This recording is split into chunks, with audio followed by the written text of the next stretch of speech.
Third BCom semester 5 కేంద్ర banking వ్యవస్థలో ఇటీవలి పరిణామాలు.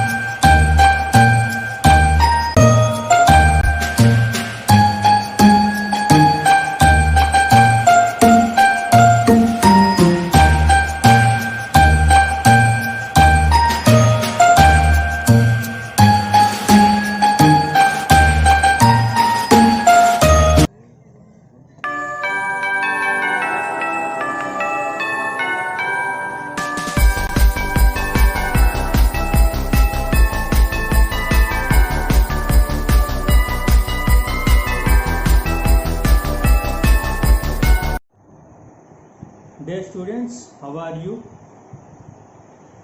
ముందుగా మా యూట్యూబ్ ఛానల్ జిఆర్ఎం రావు ఈ-లెర్నింగ్ సెంటర్కు స్వాగతం.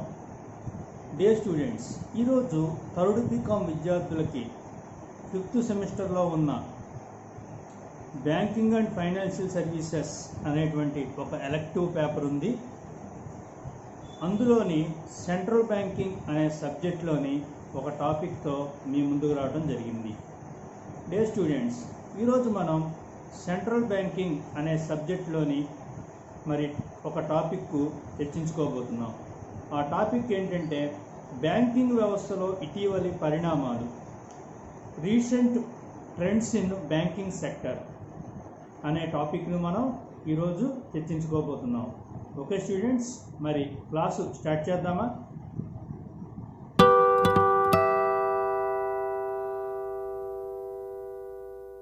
Third BCom semester 5 central banking వ్యవస్థలో ఇటీవలి పరిణామాలు, recent developments in banking sector. Okay students, ఈరోజు మనం థర్డ్ బీకామ్ విద్యార్థులకి 5th సెమిస్టర్లో ఉన్నటువంటి సెంట్రల్ బ్యాంకింగ్ అనే సబ్జెక్ట్లోని ఒక టాపిక్తో మీ ముందుకు రావడం జరిగింది. ఆ టాపిక్ ఏమని చెప్పాము మీకు? స్టూడెంట్స్, బ్యాంకింగ్ వ్యవస్థలో ఇటీవల పరిణామాలు అనే టాపిక్ను మనం ఈరోజు చర్చించుకోబోతున్నాం. స్టూడెంట్స్, సెంట్రల్ బ్యాంకింగ్ దీన్ని ఏమంటామంటే తెలుగులో కేంద్ర బ్యాంకింగ్ అని చెప్పి పిలుస్తాం. ఈ సబ్జెక్ట్లో మనం బ్యాంకింగ్ సెక్టర్కి సంబంధించినటువంటి అనేక అంశాలను మనం పరిశీలిస్తున్నాం. అందులో భాగంగా మనం అసలు బ్యాంకింగ్ రంగంలో ఇటీవల కాలంలో ఎన్నో పరిణామాలు అనేవి చోటు చేసుకున్నాయి. పూర్వకాలంలో మనం చేసేటువంటి బ్యాంకింగ్ లావాదేవీలకి రీప్లేస్ చేస్తూ, వాటిని సబ్స్టిట్యూట్ చేస్తూ ఎన్నో సాంకేతికపరమైనటువంటి సౌకర్యాలను ఉపయోగించుకుని బ్యాంకింగ్ లావాదేవీలు నిర్వహిస్తున్నాం. కాబట్టి ఇటీవల కాలంలో బ్యాంకింగ్ సెక్టర్లో వచ్చినటువంటి మార్పుల గురించి మనం తెలుసుకోబోతున్నాం. ఓకే స్టూడెంట్స్, ఇటీవల కాలంలో బ్యాంకింగ్ రంగంలో వచ్చినటువంటి మార్పుల గురించి మనం తెలుసుకోబోతున్నాం. ఓకే స్టూడెంట్స్, ఎందుకనంటే బ్యాంకింగ్ రంగంలో అనేక మార్పులు చోటు చేసుకున్నాయి. అందులో కూడా ముఖ్యంగా భారత బ్యాంకింగ్ ముఖ చిత్రం అనేది సంవత్సర కాలంలోనే పూర్తిగా మారిపోయిందని మనం చెప్పొచ్చు. స్టూడెంట్స్, ఇందుకు కారణం ఏంటంటే ఇంటర్నెట్ మరియు మొబైల్ బ్యాంకింగ్ అనేది కారణంగా చెప్పొచ్చు. ఎందుకనంటే ఇంటర్నెట్ మరియు మొబైల్ బ్యాంకింగ్ ద్వారా లావాదేవీలు నిర్వహించడానికి బ్యాంకులు ఆధునిక టెక్నాలజీ మరియు వేగవంతమైనటువంటి కమ్యూనికేషన్ వ్యవస్థలో విస్తృతంగా ప్రజలని చేరుకోగలుగుతున్నాయని చెప్పొచ్చు. ఎందుకనంటే భారతదేశంలో బ్యాంకింగ్లో సాంకేతిక పరిజ్ఞానం అనేది మారుతున్న అవసరాలకి అనుగుణంగా చురుకుగా మరియు రియాక్టివ్గా ఉద్భవించినటువంటి బ్యాంకింగ్ పరిశ్రమే వ్యాపారం మాత్రమే అనే దగ్గర నుంచి వ్యాపారానికి మించి అనేంతగా మారిపోయింది. ఒకప్పుడు బ్యాంకింగ్ వ్యవహారాలు అనేవి వ్యాపార దృక్పథంతో చేయడం జరిగేది. కానీ ఇవాళ సాంకేతిక పరిజ్ఞానం చోటు చేసుకోవడంతో వ్యాపారానికి మించి అనే స్థాయికి బ్యాంకింగ్ కార్యకలాపాలు అనేవి మారిపోయాయని చెప్పొచ్చు అన్నమాట. అంటే మరింత ఆదాయము, అధిక లాభాలు, ఇంకా వినూత్న బ్యాంకింగ్ సేవలను అందించడం ద్వారానే ఒక ఉద్యోగి ద్వారా ఉండు వ్యాపార పరిమాణాన్ని మరింత పెంచగలిగిందని చెప్పొచ్చు. అంటే భారతీయ బ్యాంకింగ్ వ్యవస్థని బలోపేతం చేయడానికి మనకి దోహదపడిన 1990 నుండి ఇటీవల కాలం వరకు కూడా ఉన్నటువంటి అభివృద్ధి అంశాలు కొన్ని ఉన్నాయి. వాటిని మనం ఒక్కొక్కటిగా పరిశీలిద్దాం. Okay students. 1. నరసింహం కమిటీ నివేదిక. 2. బ్యాంకింగ్ రంగ సంస్కరణల కమిటీ. 3. Bridge loans. 4. ఎస్ఎల్ఆర్ మరియు సిఆర్ఆర్లలో తగ్గింపు. 5. ప్రభుత్వం నుండి సహాయం. 6. శాసన సవరణలు. 7. కొత్త ప్రైవేట్ బ్యాంకులకు స్వాగతం. 8. స్థానిక ఏరియా బ్యాంకుల ఏర్పాటు. 9. బ్యాంకింగ్ రెగ్యులేషన్ చట్టం 1949కు సవరణలు. 10. క్రెడిట్ డెలివరీలో మెరుగుదల. 11. రిటైల్ బ్యాంకింగ్లో వృద్ధి. 12. బ్యాంకింగ్ విలీనము మరియు ఏకీకరణ. 13. బ్యాంకింగ్ కార్యకలాపాల్లో విభిన్నత. 14. Universal banking. 15. Technology transformation banking. 16. Internet banking. 17. Bank ఆస్తి అప్పుల పట్టీ నుండి ఎన్పిఏలను తగ్గించగలగటం. 18. ఆఫ్షోర్ బ్యాంకింగ్ యూనిట్లను ఏర్పాటు చేయడం. అందులో మొట్టమొదటిది ఏంటంటే నరసింహం కమిటీ నివేదిక. డియర్ స్టూడెంట్స్, బ్యాంకింగ్ రంగానికి సంబంధించి నరసింహం కమిటీని నియమించి ఆ కమిటీని కొన్ని సూచనలు చేయమని ప్రభుత్వం నిర్ణయించడం జరిగింది. కేంద్ర ప్రభుత్వం ఏం చేసిందంటే జూలై 1941లో శ్రీ నరసింహం చైర్మన్షిప్లో ఒక ఉన్నత స్థాయి కమిటీని నియమించడం జరిగింది. ఈ కమిటీ ఏం చేసిందంటే ఆర్థిక వ్యవస్థ యొక్క నిర్మాణము, సంస్థలు, నిధులు, ఇంకా విధానాలకు సంబంధించినటువంటి అన్ని అంశాలను కూడా పరిశీలించింది. ఈ కమిటీ నవంబర్ 1941లో బ్యాంకింగ్ వ్యవస్థకు సంబంధించినటువంటి కొన్ని అంశాల మీద కొన్ని సిఫార్సులను సమర్పించడం జరిగింది ప్రభుత్వానికి. అందులో మొట్టమొదటిది ఏంటంటే బ్యాంకుల లాభాలను పెంచడానికి కొన్ని సిఫార్సులు చేయబడినవి. అందులో మొట్టమొదటి సిఫార్సు ఏంటంటే ఎస్ఎల్ఆర్ అంటే స్టాట్యూటరీ లిక్విడిటీ రేషియో అంటే శాసనాత్మక ద్రవ్యత నిష్పత్తిని 38.5% నుండి 25% తగ్గించాలని సిఫార్సు చేయడం జరిగింది. రెండవది ఎస్ఎల్ఆర్ మరియు సిఆర్ఆర్ మీద వడ్డీని పెంచాలని చెప్పేసి సిఫార్సు చేయడం జరిగింది. మూడవది ఏంటంటే ప్రాధాన్యత రంగాన్ని మరి తిరిగి నిర్వహించవలను మరియు క్రెడిట్ లక్ష్యాన్ని 40% నుంచి 10%కి తగ్గించవలనని చెప్పి సిఫార్సు చేయడం జరిగింది. డే స్టూడెంట్స్, నరసింహం కమిటీ నివేదికలో మరి నరసింహం కమిటీ సిఫార్సులు తెలియజేసిన వాటిల్లో మరి బ్యాంకుల లాభాలను పెంచడానికి ఇచ్చిన సిఫార్సులు ఒకటైతే, మరి రెండవది ఏంటంటే ఆదాయం గుర్తింపు కోసం మరి ఏకరీతి అకౌంటింగ్ విధానాలు కానీ మరియు మరి రుణ నష్టాలకు నిబంధనలు కూడా ఏర్పాటు చేయాలని సిఫార్సు చేసింది. అంటే పెట్టుబడుల విలువని లెక్కించడానికి తగిన పద్ధతులను అనుసరించాలని సిఫార్సు చేయడం జరిగింది. అందులో ముఖ్యమైనవి ఏంటంటే 1. ఎన్పిఏలు అంటే నాన్ పెర్ఫార్మింగ్ అసెట్స్ అంటారు. అంటే మరి నిరర్థక ఆస్తులు అని చెప్పేసి తెలుగులో పిలుస్తాం. అంటే వడ్డీ కానీ మరి అసలు కానీ వసూలు కానటువంటి రుణాలు ఏమన్నా ఉంటే, బ్యాంకులు ఇచ్చిన రుణాలు ఏమైనా ఉంటే వాటిని మరి నాన్ పెర్ఫార్మింగ్ అసెట్స్ అంటారు. అంటే వాటి మీద ఏ రకమైన ఆదాయం రావట్లేదని అర్థం. అందువల్ల వాటి నాన్ పెర్ఫార్మింగ్ అసెట్స్ అని పేరు పెట్టడం జరిగింది. డే స్టూడెంట్స్, ముందుగా ఏం చేయాలి అని చెప్పిందంటే నరసింహం కమిటీ ఎన్పిఏల మీద ఎటువంటి ఆదాయాన్ని గుర్తించకూడదని చెప్పింది. అంటే వాడు వడ్డీ ఇవ్వాల్సింది ఏదైనా ఉంటే అది ఆదాయంగా గుర్తించడం అనేది చేస్తున్నారు బ్యాంకులు, అది చేయకూడదని చెప్పేసి మరి సిఫార్సు చేయడం జరిగింది. రెండవది ఏంటంటే ఆస్తులని 4 రకాలుగా వర్గీకరించాలని తెలియచేసింది. అందులో ఒకటి ఏంటంటే ప్రామాణిక ఆస్తులని, ఉప ప్రామాణిక ఆస్తులని, అనుమానాస్పద ఆస్తులని, మరి నష్టపూరిత ఆస్తులని 4 రకాల ఆస్తులుగా మరి వర్గీకరించమని సిఫార్సు చేయడం జరిగింది. మూడవది ఏంటంటే ఆదాయం గుర్తించడానికి నిబంధనలను పెట్టింది. అందులో ఆ నిబంధనలను 3 సంవత్సరాల వ్యవధిలో, ఇంకా కేటాయింపు అనే నిబంధనలు సాధించడానికి 4 సంవత్సరాల వ్యవధిని అనుమతించాలని చెప్పి సిఫార్సు చేయడం జరిగింది. ఏ స్టూడెంట్స్, 4వది ఏంటంటే బ్యాంకు ఏర్పాట్ల మీద ఆదాయపు పన్ను ప్రయోజనాల కోసం తగ్గింపుగా అనుమతించాలని కూడా సిఫార్సు చేయడం జరిగింది. డే స్టూడెంట్స్, నరసింహం కమిటీ ఇచ్చినటువంటి నివేదికలో మొదటిది బ్యాంకుల లాభాలను పెంచుటకు సిఫార్సు చేసింది. రెండవది ఆదాయ గుర్తింపు కోసం సంబంధించిన సిఫార్సులు చేసింది. మరి మూడవది అప్పుల రికవరీని వేగవంతం చేయడానికి సంబంధించిన సిఫార్సులు చేయడం జరిగింది. ఇందులో ఏం చేసిందంటే బ్యాంకు యొక్క అప్పుల రికవరీ ప్రక్రియను వేగవంతం చేయాలి. దానికోసం ఏం చేసిందంటే కమిటీ నిర్దిష్టమైనటువంటి ట్రిబ్యునల్ను ఏర్పాటు చేయాలని సిఫార్సు చేసింది. ఎందుకంటే బ్యాంకు యొక్క అప్పులు రికవరీ, ప్రజలు అప్పులు తీసుకుంటున్నారు, వివిధ రకాల లోన్స్ తీసుకుంటున్నారు, హౌసింగ్ లోన్స్, ఇంకా పర్సనల్ లోన్స్, ఎడ్యుకేషన్ లోన్స్, మరి ఇండస్ట్రియల్ లోన్స్, ఎన్నో రకాల లోన్స్ని తీసుకోవడం జరుగుతుంది. తీసుకున్న రుణాలు అనేవి మళ్ళీ రికవరీ అవ్వాలి, బ్యాంకులకు మళ్ళీ చేరాలి. మరి ఆ ప్రక్రియ వేగవంతం చేయడానికి మరి కమిటీ నిర్దిష్ట ట్రిబ్యునల్ని ఏర్పాటు చేయాలని సిఫార్సు చేసింది. ట్రిబ్యునల్ అని ఏర్పాటు చేయాలని సిఫార్సు చేయడం జరిగింది.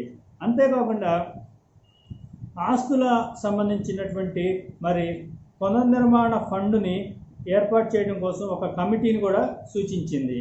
మరి ఇది డిస్కౌంట్ల మీద బ్యాంకుల చెడు మరియు సందేహాస్పదమైనటువంటి రుణాలను తీసుకోవడం జరుగుతుంది. ఓకే స్టూడెంట్స్, 4వ మరి సిఫార్సు ఏంటి అంటే దేని మీద చెప్పిందంటే మరి బ్యాంకింగ్ వ్యవస్థను పునర్నిర్మాణం చేయడానికి సంబంధించిన విషయాల మీద సిఫార్సు చేయడం జరిగింది. ఈ అంశం మీద ఏమేమి సిఫార్సు చేసింది అని పరిశీలిస్తే ఒకటి ఏంటంటే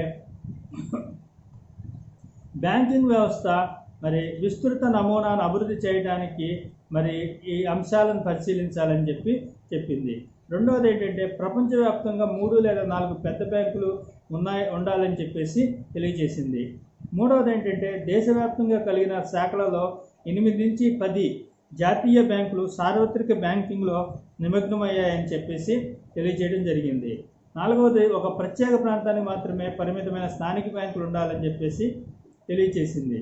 మరి 5వది గ్రామీణ ప్రాంతాలకు మాత్రమే పరిమితమై వ్యవసాయ మరియు సంబంధిత వ్యవహారాలు మాత్రమే రుణాలు మంజూరు చేసే గ్రామీణ బ్యాంకులు అవసరం ఉందని చెప్పి తెలియజేసింది. Dear students, Narasimha committee report ప్రకారం ఏంటంటే సిఫార్సులు తెలియజేస్తూ ఒక రిపోర్ట్ ఇచ్చింది కదా. ఆ రిపోర్ట్ ప్రకారం మరి కేంద్ర ప్రభుత్వం ఇప్పటికీ కూడా మరి కొన్ని చెప్పబోయేటువంటి చర్యలు తీసుకోవటం జరిగిందని చెప్పొచ్చు. అందులో ఒకటి ఏంటంటే అడ్వాన్సుల పునర్వర్గీకరణ చేయడం అనేది ఇప్పటికీ చేస్తుంది అని చెప్పొచ్చు.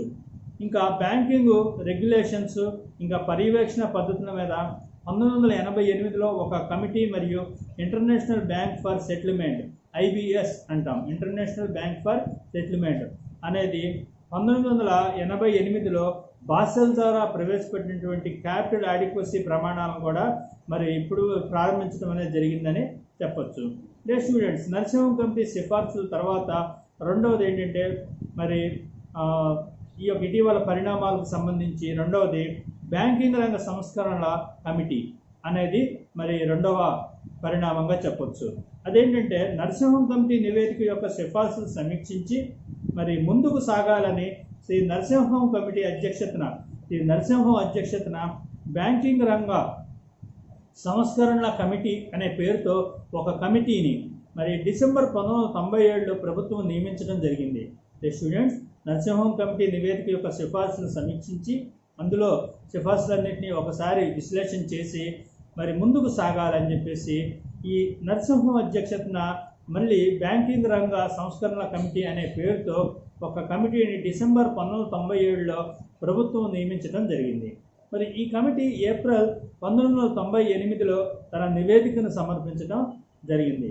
డియర్ స్టూడెంట్స్, ఈ నివేదిక యొక్క సిఫార్సుల సారాంశం అనేది పరిశీలిస్తే ఒకటి ఏంటంటే 2002 నాటికి మూలధన యాడిక్వసీ నిష్పత్తి 10% పెంచాలి. మూలధన యాడిక్వసీ అంటే మూలధనానికి సంబంధించి మరి సరిపోయినంత నిష్పత్తి ఉండాలి, దానికి 10%. యాడిక్వసీ అంటే సరిపోయినంత అని చెప్పొచ్చు, దానికి 10% పెంచాలని చెప్పేసి మరి సిఫార్సు చేయడం జరిగింది. రెండవది ఏంటంటే ఆదాయం గుర్తింపు విషయంలో భారతదేశంలో 180 రోజుల లోపు అసలు మొత్తం మరియు వడ్డీ చెల్లించకపోతే ఆదాయం ఆగిపోతుంది. మరి కమిటీ మరి ఈ విషయంలో అంతర్జాతీయ పద్ధతులను అనుసరించాలని చెప్పేసి మరి ఆ కారణంగా 2002 సంవత్సరం లోపు 90 రోజుల నియమాన్ని ప్రవేశపెట్టాలని కూడా సిఫార్సు చేయడం అనేది జరిగింది.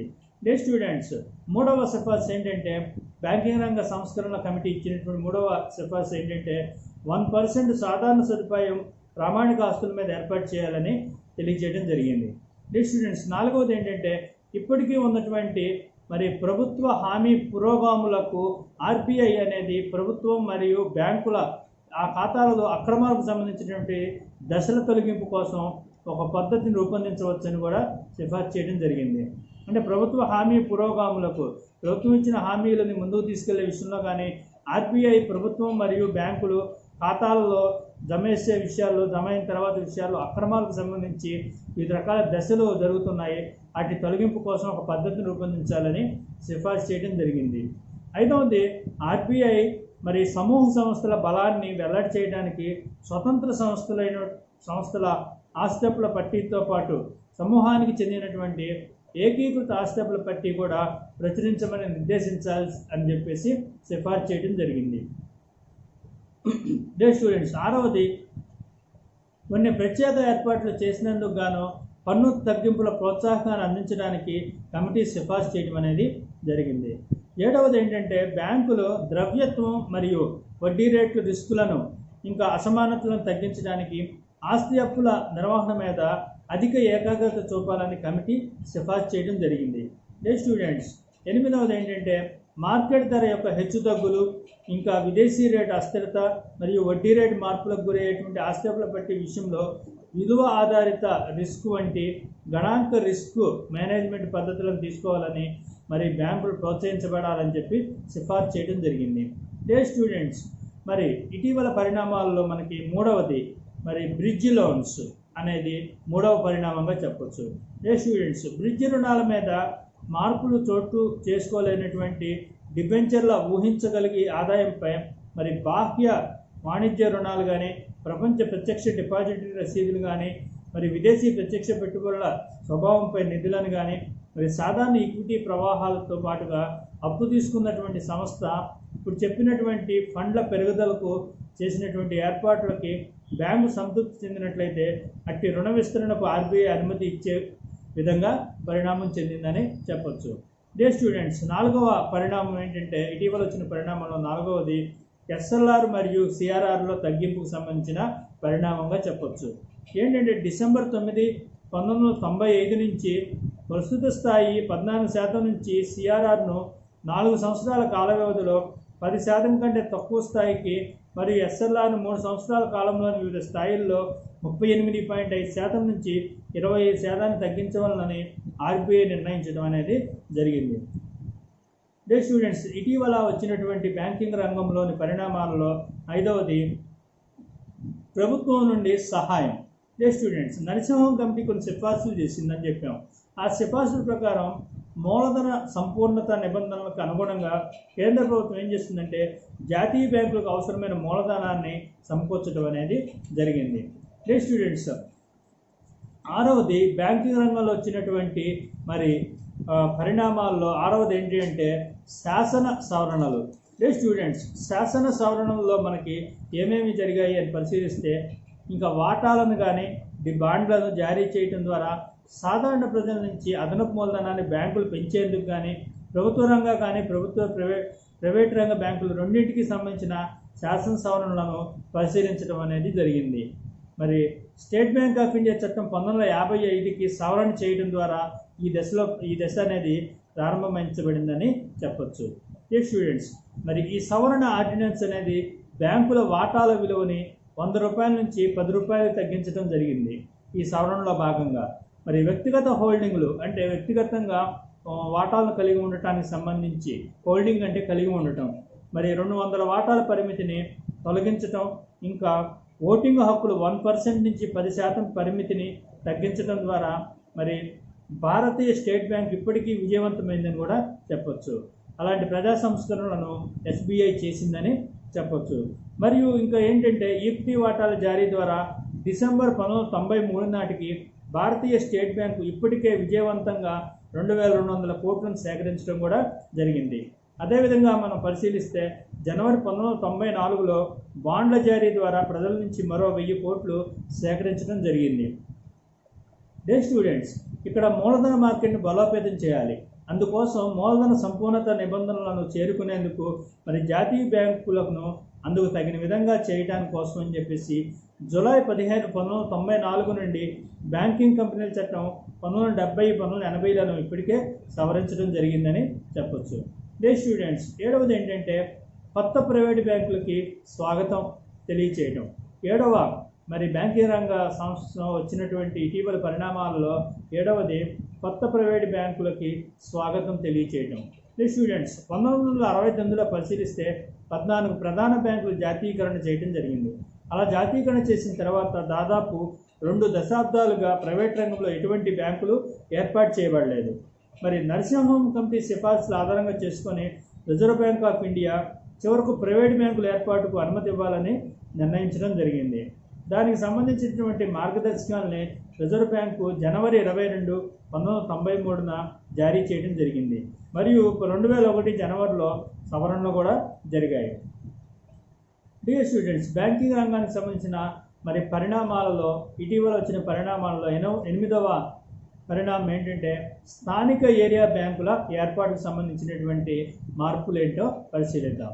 అంటే ప్రభుత్వం ద్వారా నూతన స్థానిక ప్రాంతాల బ్యాంకుల ఏర్పాటు యొక్క ప్రధాన లక్ష్యాలు కొన్ని ఉన్నాయి. ఆ లక్ష్యాలు ఏంటంటే 1, గ్రామీణ మరియు పాక్షిక పట్టణ పొదుపులను ప్రోత్సహించడానికి ఒక సంస్థాగతమైనటువంటి యంత్రాంగాన్ని అందించాలి. అంటే 2వది స్థానిక ప్రాంతాల్లో ఆచరణీయం ఆర్థిక కార్యకలాపాల కోసం క్రెడిట్లు అందించడానికి మరి ఏర్పాట్లు చేయటం. ఈ రెండు కూడా స్థానిక ఏరియా బ్యాంకుల ఏర్పాట్లు అనేవి ఇటీవల వచ్చిన పరిణామంగా చెప్పొచ్చు.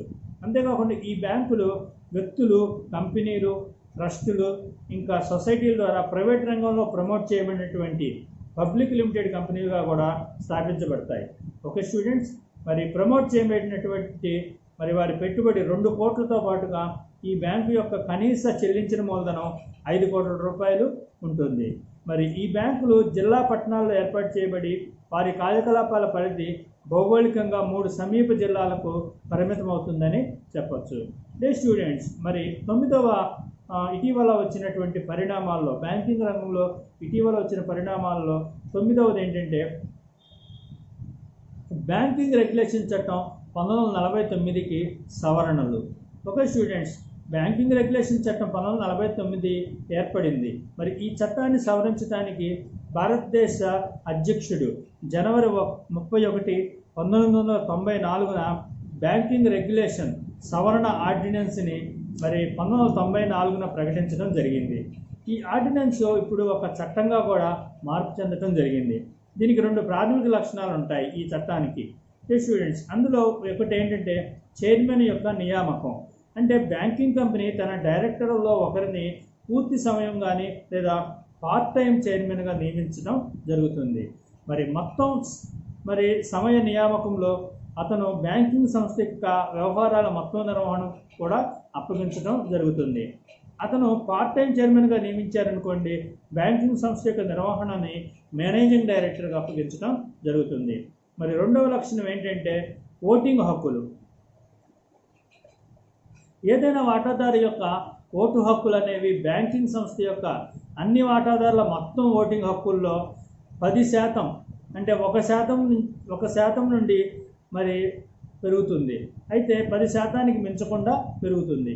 ఓకే స్టూడెంట్స్, ఈ 2 లక్షణాలు కూడా బ్యాంకింగ్ రెగ్యులేషన్ చట్టం 1949కి ఉన్నట్టు సవరణ చేసిన తర్వాత ఉన్నటువంటి లక్షణాలుగా చెప్పొచ్చు అనమాట. ఓకే స్టూడెంట్స్, మరి బ్యాంకింగ్ రంగంలో వచ్చిన ఇటీవల పరిణామాలలో 10వది క్రెడిట్ డెలివరీలో మెరుగుదల. అంటే వ్యవసాయ ఎగుమతులు మరి చిన్న తరహా పరిశ్రమల మౌలిక సదుపాయాల కోసం క్రెడిట్ డెలివరీ విధానాన్ని మెరుగుపరచడానికి రిజర్వ్ బ్యాంక్ అనేక చర్యలను చేపట్టడం జరిగింది. మరి ఎంచుకున్న క్రెడిట్ నియంత్రణలు పంపిణీ చేయబడినవి, ఇంకా క్రెడిట్ డెలివరీ యొక్క సూక్ష్మ నియంత్రణ నిలిపివేయబడటం అనేది జరిగింది. మరి డియర్ స్టూడెంట్స్, క్రెడిట్కి సంబంధించిన బ్యాంకులు కానీ మరి రుణగ్రహీతలు రెండింటికి ఎక్కువ స్వేచ్ఛ ఉంటుంది. మరి ప్రాధాన్యత రంగాలకు రుణాలు ఇవ్వటం, ఇంకా వారి సమయానుకూలంగా అర్హమైన వారికి అవసరమైనప్పుడు క్రెడిట్ వ్యవహారాలు అందించడం వంటి విషయాలకు కూడా ప్రాధాన్యత ఇవ్వబడటం అనేది జరిగింది.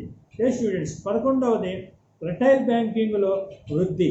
11వ పరిణామం మనం పరిశీలిస్తే రిటైల్ బ్యాంకింగ్లో వృద్ధి అని చెప్పచ్చు. దీనికి సంబంధించిన విషయాలు ఏంటంటే మరి ఇటీవల కాలంలో మనం భారతీయ వాణిజ్య బ్యాంకులతో పాటు రిటైల్ బ్యాంకింగ్ కూడా బాగా ఊపందుకుందని మనం చెప్పొచ్చు.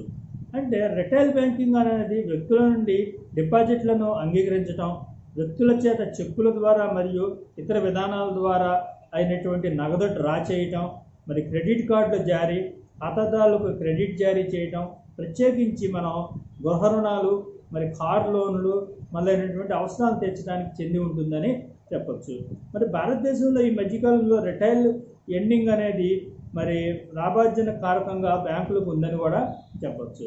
ఓకే స్టూడెంట్స్, మరి 12వ పరిణామం ఏంటి అంటే మరి బ్యాంకింగ్ విలీనము మరియు ఏకీకరణగా చెప్పచ్చు. డే స్టూడెంట్స్, మరి బ్యాంకింగ్ పరిశ్రమ యొక్క భవిష్యత్తు దృష్టి బ్యాంకుల విలీనాలు మరియు ఇతర పద్ధతుల ద్వారా బ్యాంకుల మధ్య పోటీని తొలగించడం ద్వారా మరి ప్రపంచవ్యాప్తంగా కూడా భారతీయ బ్యాంకులను బలోపేతం చేయడం మీద ఉండాలని చెప్పొచ్చు. డియర్ స్టూడెంట్స్, ప్రపంచ జీడిపిలో గ్రాస్ డొమెస్టిక్ ప్రొడక్టివిటీలో మరి అంతర్జాతీయ వర్తకం రోజు రోజుకి పెరుగుతున్నా కూడా భారతదేశం ప్రపంచ పరిణామం మరియు స్థాయిల్లో బ్యాంకులను పెంపొందించలేకపోయిందని చెప్పొచ్చు. మరి రాబోయే సంవత్సర కాలాల్లో మనం పరిశీలిస్తే బ్యాంకులు అనేక సంలీనాలు, ఇంకా పెద్ద ఎత్తున కార్యకలాపాల ప్రయోజనాలు పొందేందుకు ఇంకా విస్తృతంగా వినియోగదారులను కలిగి ఉండటం కూడా జరుగుతుందని చెప్పొచ్చు. ఈ స్టూడెంట్స్, 13వ పరిణామం ఏంటంటే బ్యాంకింగ్ కార్యకలాపాలలో విభిన్నత అనేది మరి 13వ పరిణామంగా చెప్పొచ్చు. బ్యాంకులు వారి లాభదాయకతను పెంచుకోవడానికి వారి వ్యాపార కార్యకలాపాలను అనేక రకాలుగా విస్తరించడం అనేది జరిగింది. మరి ఈ ప్రక్రియలో బీమా వ్యాపారం కూడా బ్యాంకులకు అనుకూలంగా ఉందని చెప్పొచ్చు. బీమా వ్యాపారంలో మరి బ్యాంకుల ప్రవేశం కొరకు ఉన్నటువంటి మార్గదర్శకాల ప్రకారం అనేక అర్హతలను సంతృప్తిపరచాల్సిన అవసరం ఉంటుంది. ఓకే స్టూడెంట్స్, 14వది యూనివర్సల్ బ్యాంకింగ్. స్టూడెంట్స్, యూనివర్సల్ బ్యాంకులు అనేవి అనేక స్థాయిలలో బ్యాంకింగ్ కార్యకలాపాలను నిర్వహిస్తూ ఉంటాయి. అవి వాణిజ్య బ్యాంకులు కానీ మరియు పెట్టుబడుల బ్యాంకుల నిధులతో పాటు సరుకు బీమా, మరి రియల్ ఎస్టేటు, బ్రోకరేజ్ వంటి అనేక ఇతర ఆర్థిక సేవలను కూడా నిర్వహిస్తున్నాయని చెప్పొచ్చు. ఈ స్టూడెంట్స్, మనకి నరసింహం కమిటీ ఇంకా ఖాన్ వర్కింగ్ గ్రూప్ సిఫార్సులను దృష్టిలో పెట్టుకుంటే ఆర్బీఐ విభిన్న ఆర్థిక కార్యకలాపాలను డెవలప్మెంట్ ఆర్థిక సంస్థలు మరియు వాణిజ్య బ్యాంకులు శాసన సవరణల ద్వారా నిర్వహించడానికి ఆర్బీఐ సదుపాయం కలగజేసిందని చెప్పొచ్చు. ఈ అవకాశాన్ని వినియోగించుకోవాలంటే మరియు మార్కెట్ పొజిషన్లో పైచేయిగా ఉండటానికి కానీ అనేక బ్యాంకులు మర్చెంట్ బ్యాంకింగ్కు మ్యూచువల్ ఫండ్ కానీ మరి వాణిజ్య ఫ్యాక్టరింగ్ మరియు సెక్యూరిటైజేషన్తో పాటుగా లీజింగ్ వంటి వాటి కోసం అనుబంధ సంస్థలను ఏర్పాటు చేయడం అనేది జరిగింది. నెక్స్ట్ స్టూడెంట్స్, అందువల్ల మనకి బ్యాంకింగ్ రంగ బ్యాంకులు ప్రభుత్వ రంగ బ్యాంకులు అనేవి సంస్కరణ తర్వాత కాలంలో యూనివర్సల్ బ్యాంకింగ్ యొక్క పాత్రను స్వీకరించాయని చెప్పొచ్చు. Next students, ICICI bank, HDFC bank, Kotak Mahindra bank మరి యూనివర్సల్ బ్యాంకింగ్ వైపు చాలా దూకుడు విధానం అనుసరిస్తాయని చెప్పొచ్చు. ఇవన్నీ కూడా ప్రపంచవ్యాప్తంగా బ్యాంకింగ్ కార్యకలాపాలు నిర్వహిస్తూ తమ సేవలను కొనసాగిస్తున్నాయని చెప్పొచ్చు. కాబట్టి డియర్ స్టూడెంట్స్, ఇది యూనివర్సల్ బ్యాంకింగ్ సంబంధించినటువంటి సమాచారము. నెక్స్ట్, బ్యాంకింగ్ రంగంలో వచ్చిన ఇటీవల పరిణామాల్లో 15వది technology transfer motion banking. Technology transfer motion banking. Dear students, బ్రాంచీలలో అత్యధిక స్థాయిలో కంప్యూటరైజేషన్ చేయడం ద్వారా ఖాతాదారులకు మెరుగైన సేవలను అందించడంతో పాటు సమర్థవంతంగా కార్యకలాపాలను నిర్వహించడం ద్వారా వారి వ్యాపారాన్ని మరింత అభివృద్ధి చేసుకోగలిగాయని చెప్పొచ్చు. డియర్ స్టూడెంట్స్, కానీ పెద్ద ఎత్తున కంప్యూటరీకరణ చేయడం అన్నది మరి కార్యాలయాల వెనక ఉండు నిధులు కానీ ఎంఐఎస్ మోసాలను అరికట్టడం, విలువలను జత చేయడం, మార్కెటింగ్ మరియు అత్యధిక వ్యాపారం వంటి ఇతర కార్యాచరణ అంశాలలో సహాయం చేయలేవని చెప్పొచ్చు. డియర్ స్టూడెంట్స్, వీటిని సాధించడం కోసం బ్యాంకులు ఏం చేయాలంటే బ్రాంచీల మధ్య సంబంధాలు, మరి నెట్ కోర్ బ్యాంక్ సొల్యూషన్స్,